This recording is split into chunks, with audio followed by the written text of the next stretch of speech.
You're listening to episode 191, Shani's story, a son with a learning difference, ADHD, anxiety, dyslexia, and dysmorphia. Hello, my friends. Welcome to Child Life on Call. This podcast is a safe place for parents to share their stories about what it's like to have a child that has a medical experience, diagnosis, disease, and or everything in between. We know there's power in sharing stories, and that power multiplies when you can listen to other parents who have walked a similar path to yours. Giving and getting advice is great, but hearing how another parent navigates the complexities and nuances of healthcare is even better.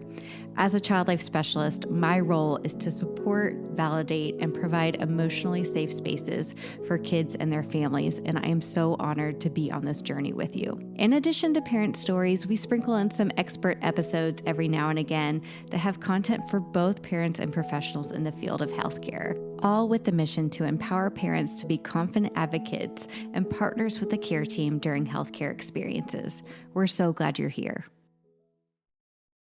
Hi, if you have been around the Child Life on Call block for long enough, or if this is your first time joining us, one person that you absolutely have to know about is Shani Thornton, and she goes by the name Child Life Mommy on Instagram and her website, and is one of the most phenomenal private practice child life specialists that has ever existed. She has done so much for our profession, and today is, of course, another step with that as she shares her own personal journey in having a child with a learning difference. And this episode has actually been posted a year and a half ago, but October is National Learning Difference Month, in which they recognize and spread awareness about ADHD and learning differences and dyslexia. And so we thought it would be a great time to repost this episode.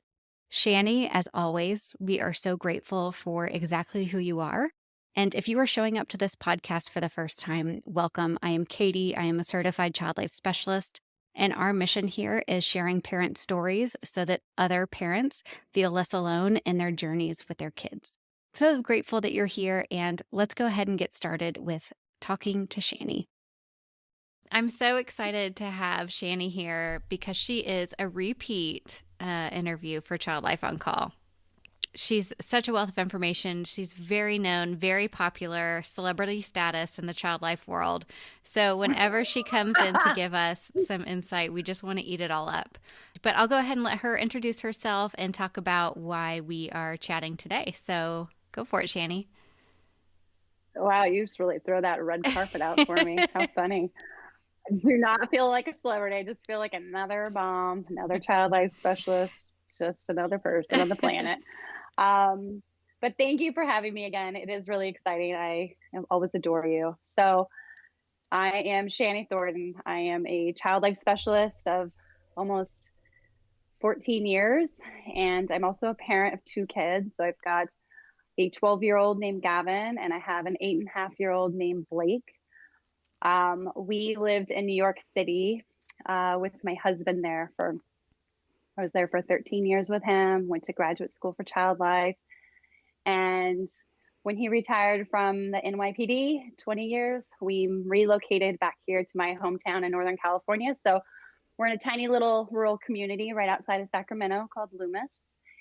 And really just kind of enjoying life. We have a lot more space out here, and I like the weather year round out here, and I've got my family next door. So that's really nice. And just trying to get out there and live life. I've been doing child life community-based, so I'm a private practice. I did that in New York for a couple of years, and I relaunched it after I relocated here. And I specifically work my referrals come from a hospice agency. So I do a lot of hospice work for children of adult patients. I work with kids who are also coping with a chronic illness, or if they have to go in for a medical or dental procedure. And then I get a lot of grief referrals. So do private practice there with those families, and then just a lot of workshops and stuff within the community, especially right now with COVID, just supporting families in any way I can. Yeah, I think you've really been ahead of the curve. It's like everything that you had done for Child Life Mommy and your private practice up until this point really like set you up for success in the pandemic. And I know it hasn't been easy. It's not easy to be a one person child life program. And I think that's, this podcast is all about community, and you are that for me, just thinking about having something that's non-traditional child life. So you and I have been able to connect that way, and it really is. It doesn't matter, what it is that you're going through. Like having other people to go through it with you just makes it easier.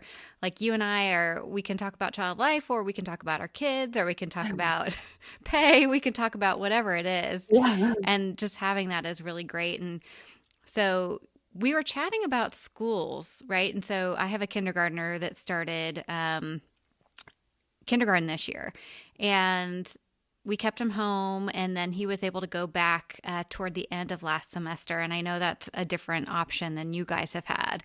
And so I think we're all just trying to share information about like, how's Zoom going for you, and what is your school doing in different parts of the country? And that kind of led us to the conversation we're going to have today. Yeah, excellent. Absolutely. So we are basically in that same situation. Our kids are back hybrid. They were allowed to go back, I think, mid-October. And they're struggling. I mean, they've been struggling since the pandemic started academically. And I think just like their overall mental wellness of everybody, right? Everything is just shut down. It's been really hard. It's a lot of grief that we're dealing with. But you're right. When it came to school, I think the big focal point for us is that I have two kids who have learning differences, and they already struggle in school. And so they need to be in that in-person classroom with an instructor who really understands their diagnosis too, to support them. And they haven't been given that during this time. And it's been very frustrating. So my older son, Gavin, has an IEP, which I'm sure we'll talk about. So he was allowed to go back 4 days a week in person. And my younger one is in the process of getting an IEP. And hopefully that is tomorrow. Oh, wow. Funny enough, hopefully that will all go well and he'll be able to get back in the classroom at least 4 days a week. But they need a lot of additional support already. So I think any families who have kids with a learning difference or a medical condition, or your kids struggle with, anxiety, being outside of the classroom and not having that structure and that normalcy, and having a teacher or a caregiver to really provide the tools that they need to learn and to feel good about themselves is critical right now. We are really all struggling. I know I'm not the only family who's going through this. Yeah, not at all. And so you say IEP, and so that means, is that individualized education plan, or what does that stand for? Yeah, There you you got go. it right there. So let's dive into, I guess your two kiddos have some similar and some different learning differences, and talk about when you found out. I guess we'll start with your your oldest son, since he was born first and kind of got Yeah, you introduced. he did. Oh, such a love. I love this kiddo. He So at a very young age, so preschool is when they brought to our attention that he needed some speech interventions or speech articulation. And I have to say, at the time, it was caught me off guard, because as a child life specialist, we have all this child development training and background. But when it's your own kid, I swear, sometimes we just have our blinders on and we don't see it. So, I remember him being almost 4 years old, and the preschool teacher saying like, "Oh, we're having a really hard time understanding what he's saying." I'm like, "What do you mean? He just said that he wants to go get the red Yeah. Play-Doh." It was really clear to me. But I'm the one who's around him all the time, so I knew what he was saying. So right off the bat, we needed to get some interventions for that. And when they assessed him, that's when they realized that he needed some work with OT as well. So for his fine motor grip. So he got some speech, OT, then that rolled into, so that was the preschool committee of special ed. Then when he rolled into kindergarten is when he would get the IEP at school.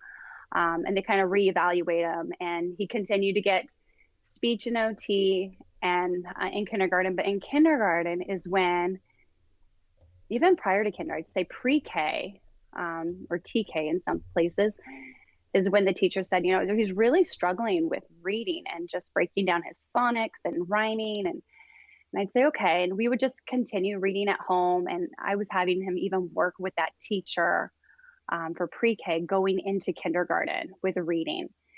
And then, of course, in kindergarten is when they're like, he's still struggling. He's got a lot to say. He's really incredibly intelligent, very smart, but he's really struggling with reading. And I'm like, okay. So we continue to do, outside tutoring for that. But it really wasn't until first grade, still struggling.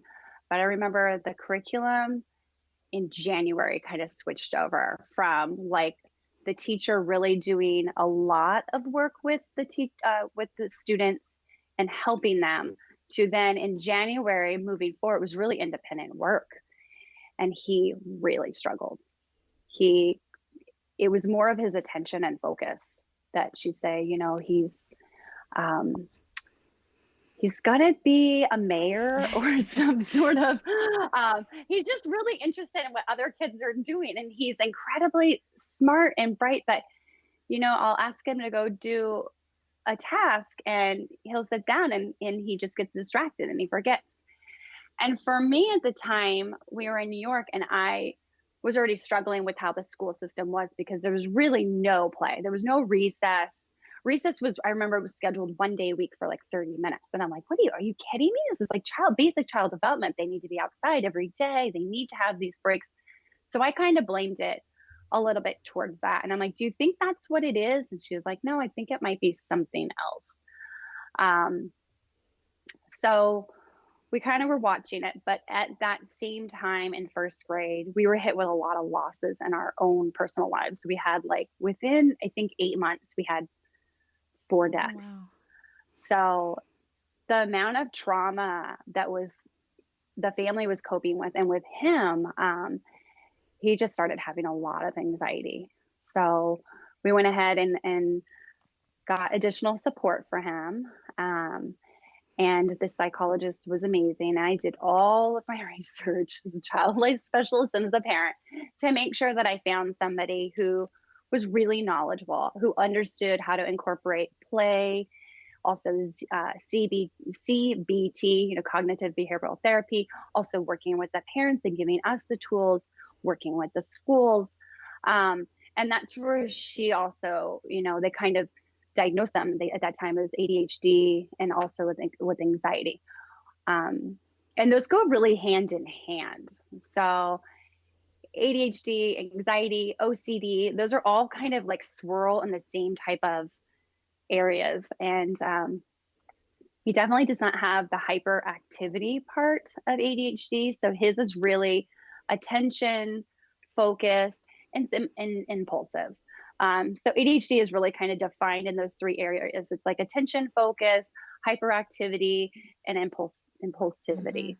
And he kind of was in that attention, focus, impulsiveness. So that was second grade.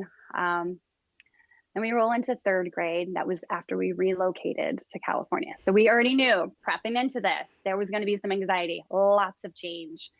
And we got here as much prep as we put into it. He still, the anxiety was off the charts. So we had to get him some additional support once we relocated. And that really helped tremendously. However, reading was still an issue.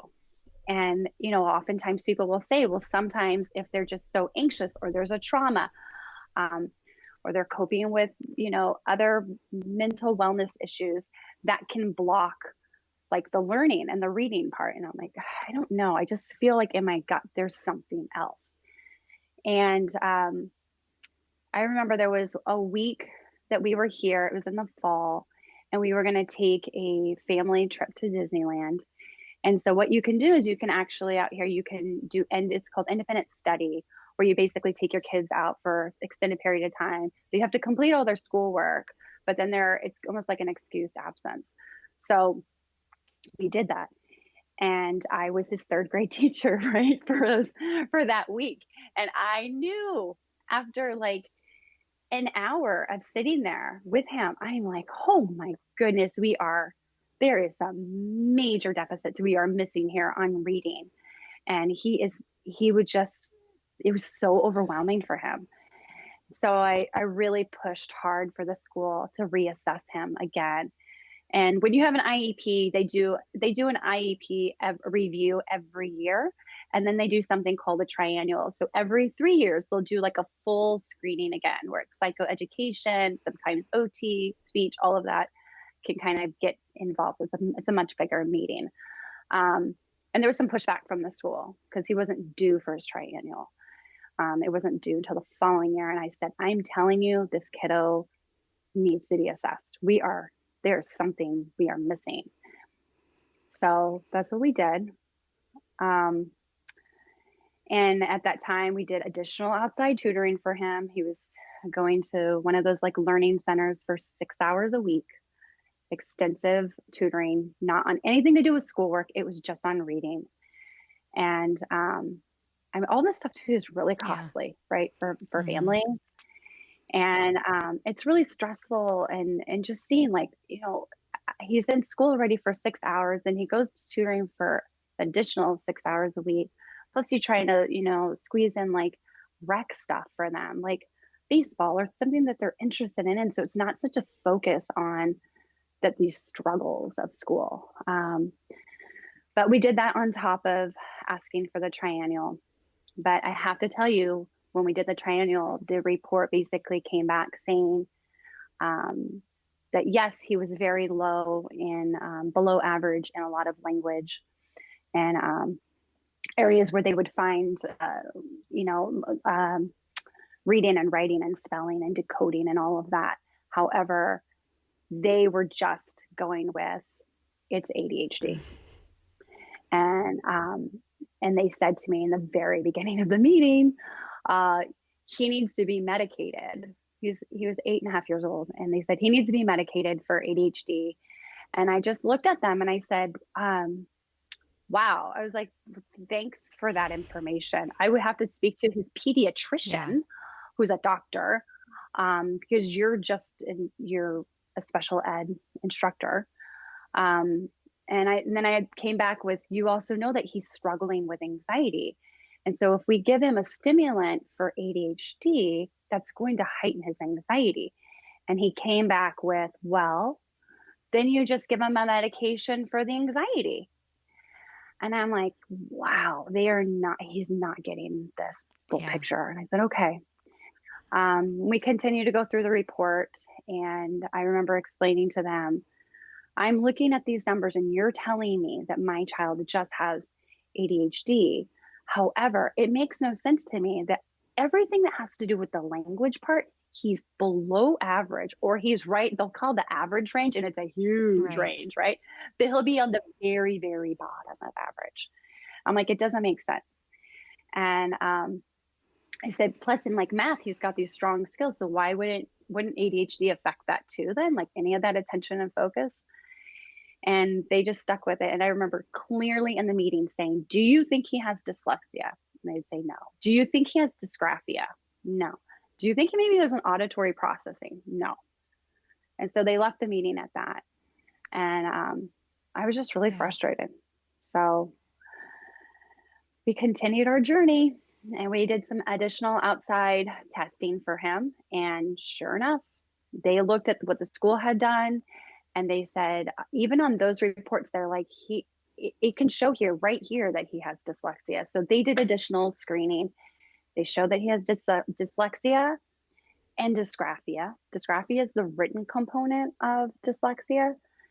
And so then from there, we had to roll it back into school and then they call it an IEE, which is an individual educational evaluation.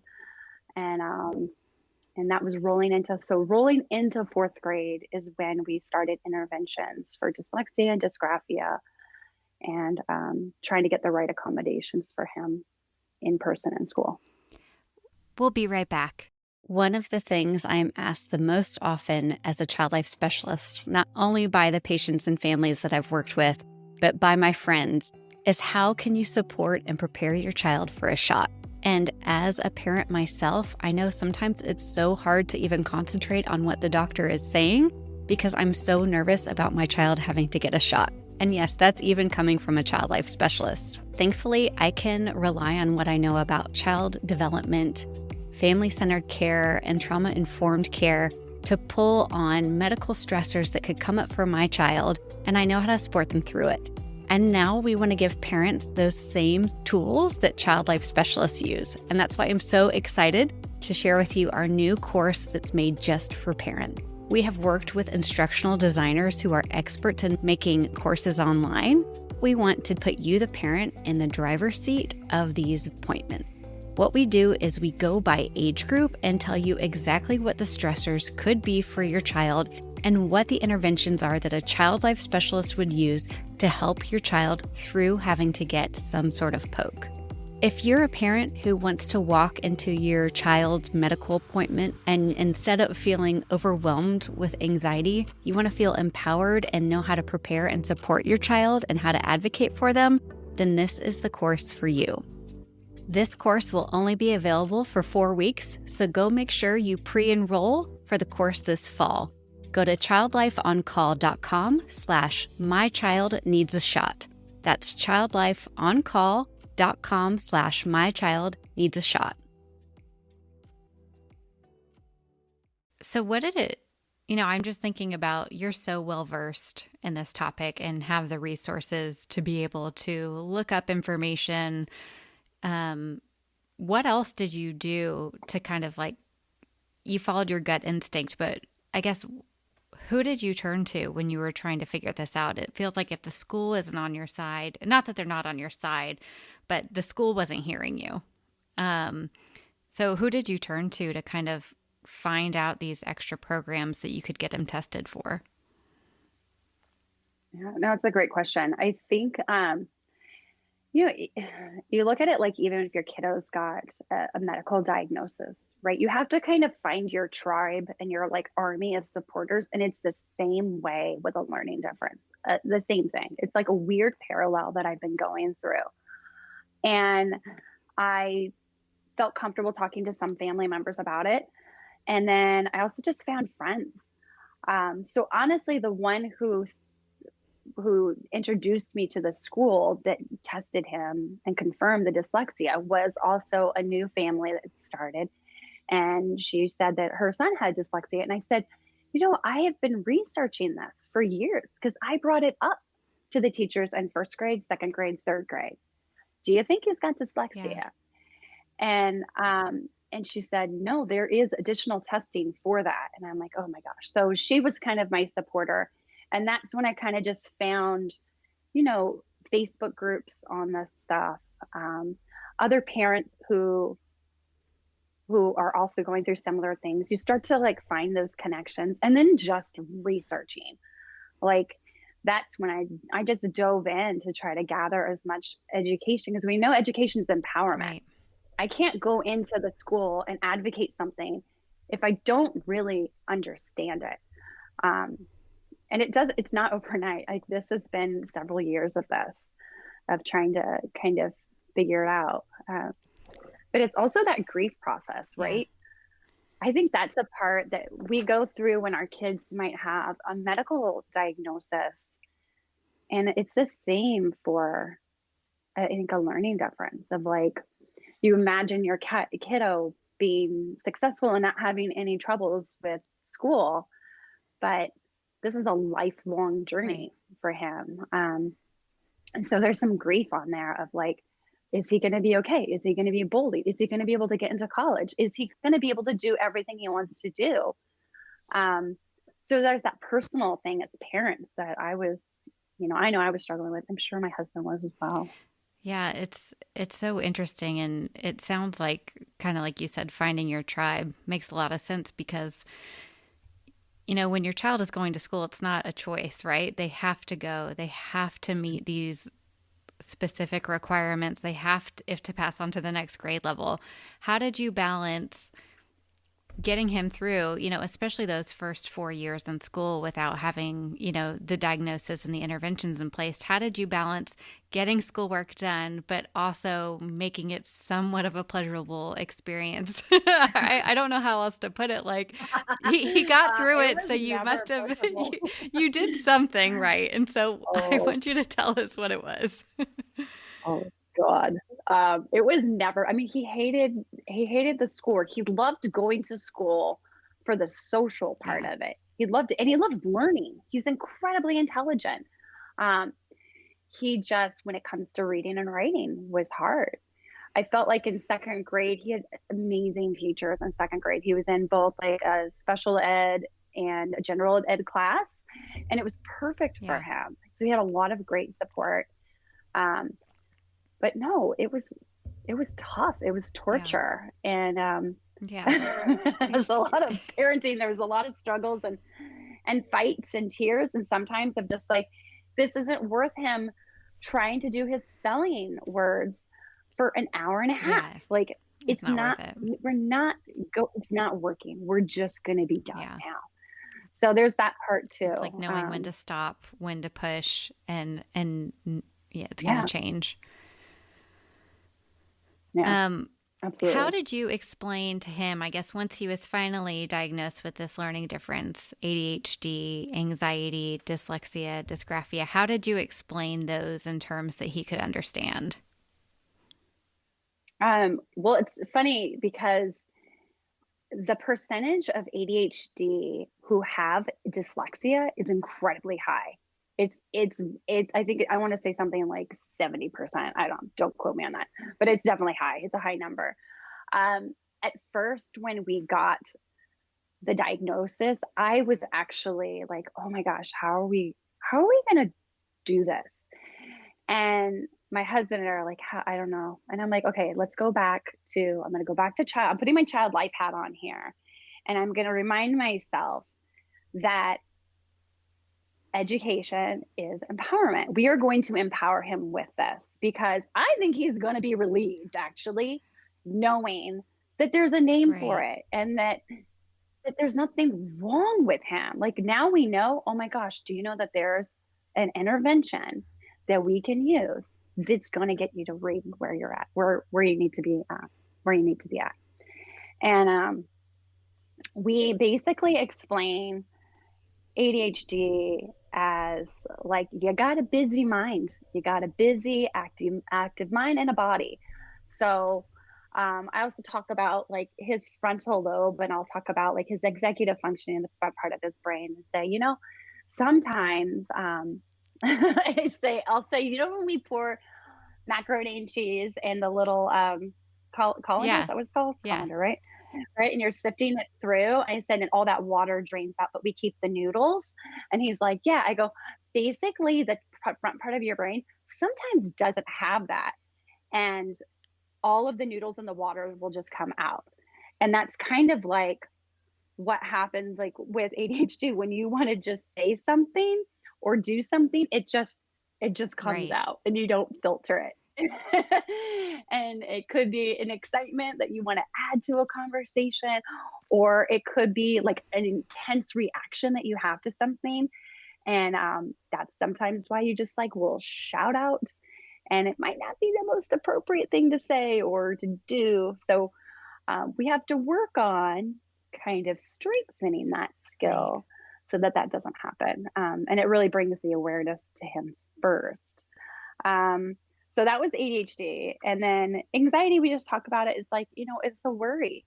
It's the inside of your brain, and it's got this worry and this alarm.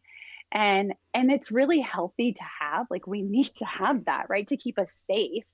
But sometimes that little guy will just talk about things that really aren't, you don't really need to worry about. So we need to use the top part of your brain, that to really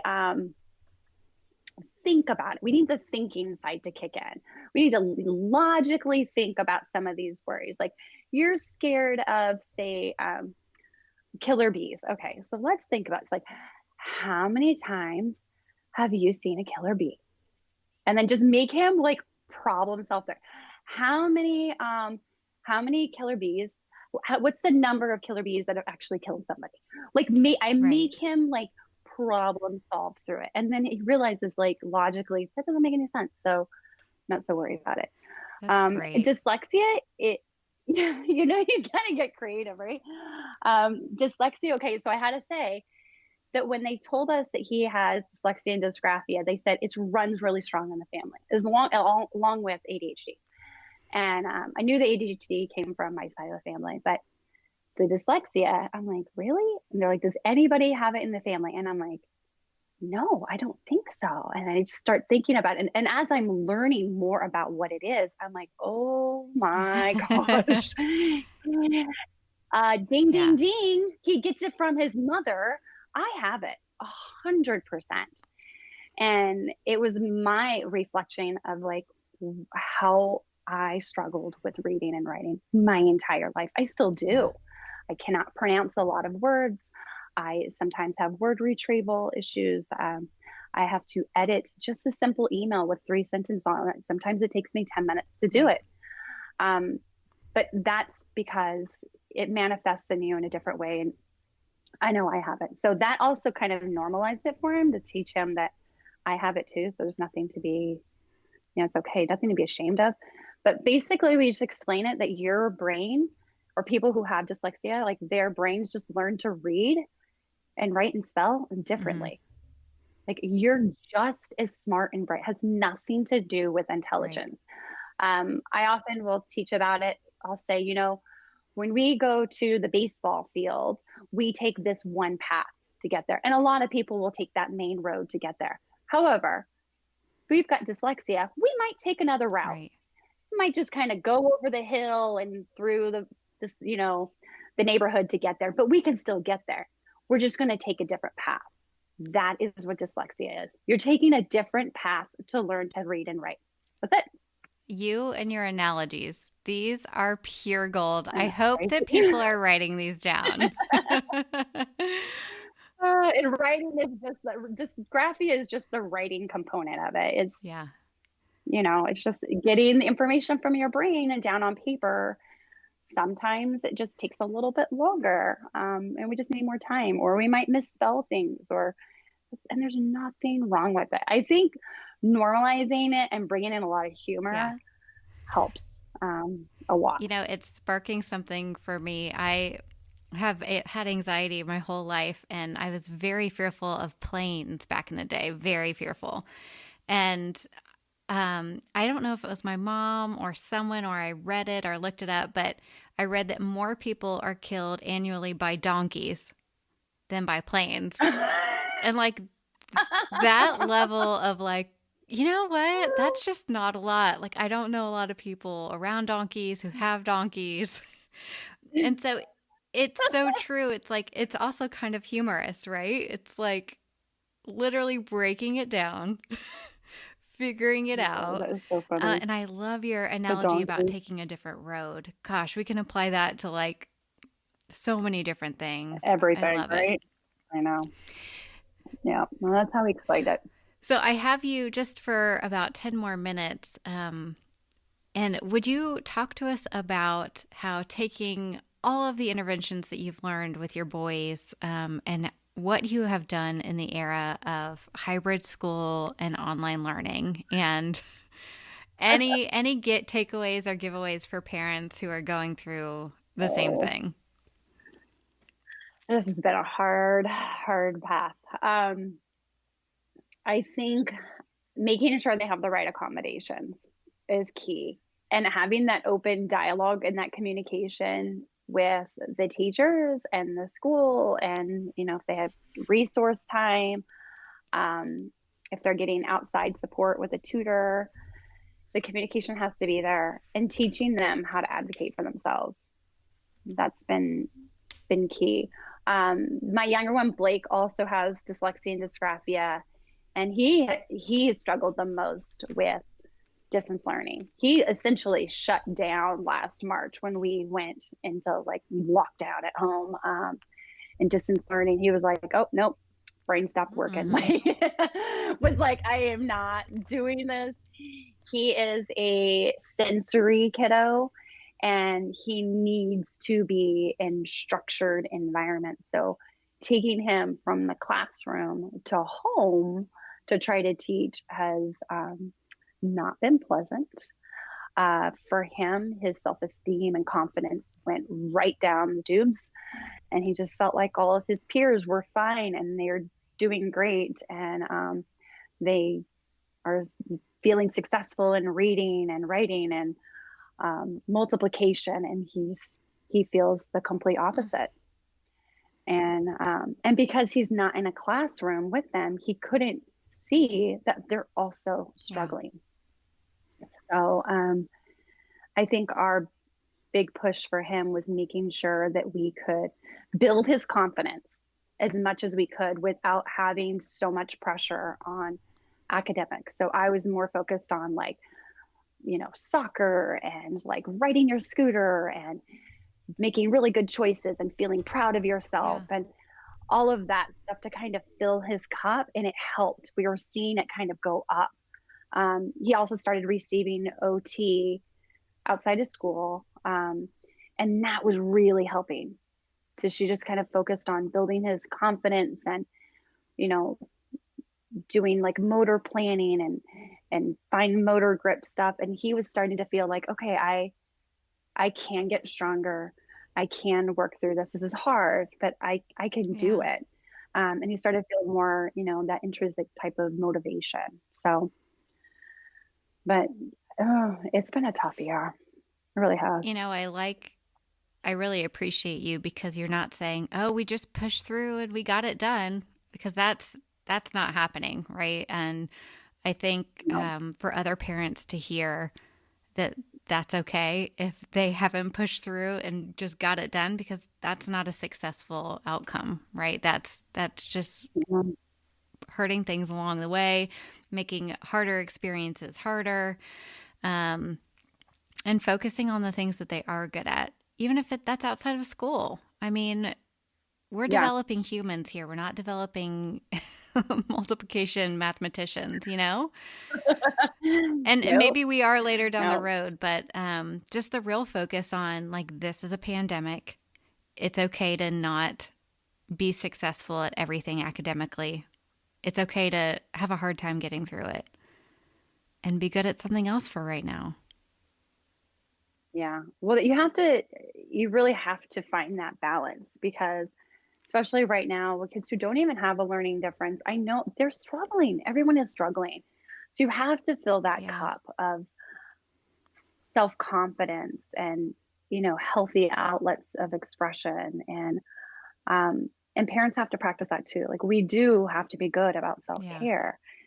Even if it's 5 minutes a day of having a cup of coffee to yourself, or watching a reality TV, or going to the gym if you can, or going out for a walk, whatever it is.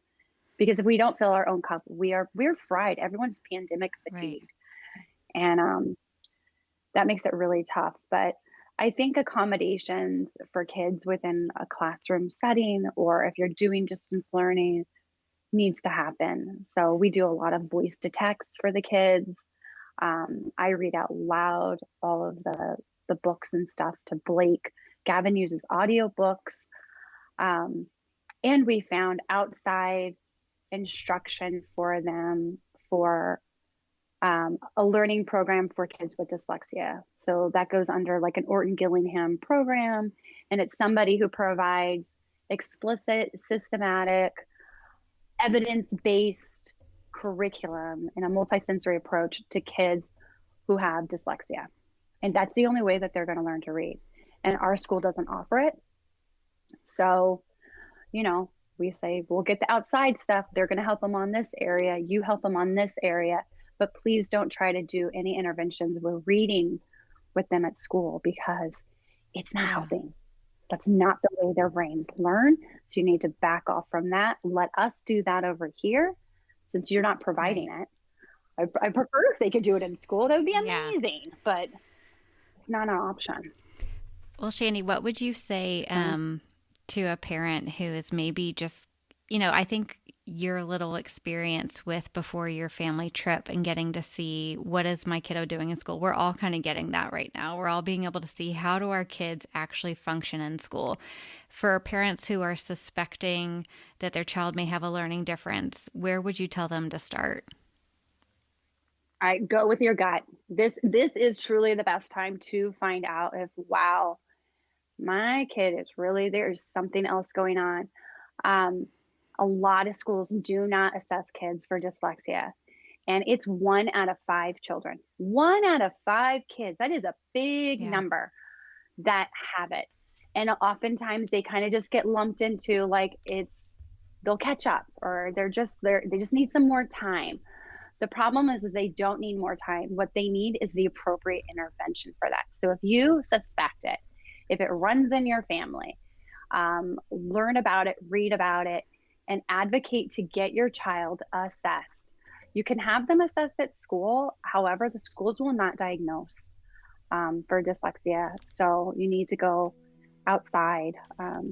Usually it's like a developmental pediatrician or like a psychologist, somebody there.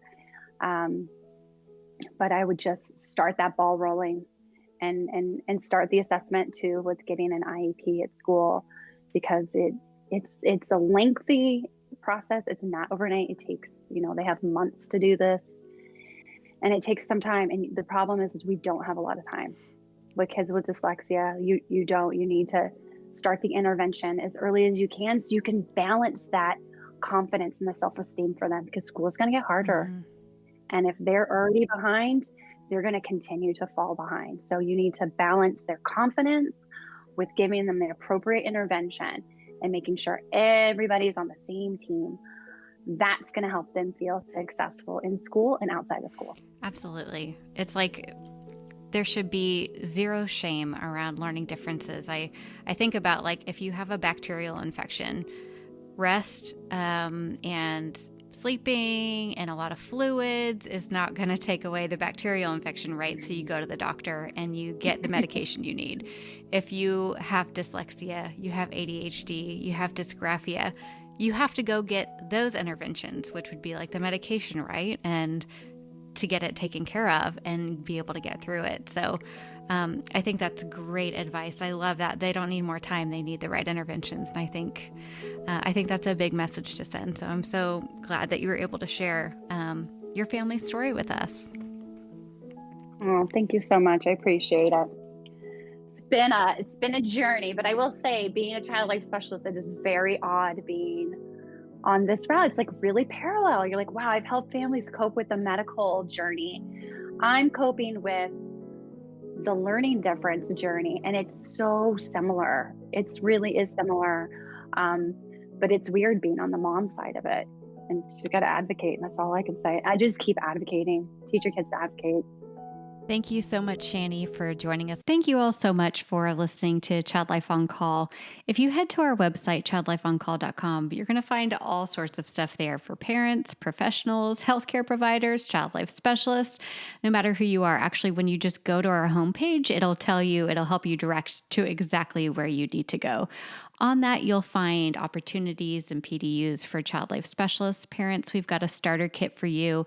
And clinicians, we even have a clinician course, which teaches you how to be a confident and capable caregiver in pediatrics. We're so grateful that you're here. Please DM us on Instagram.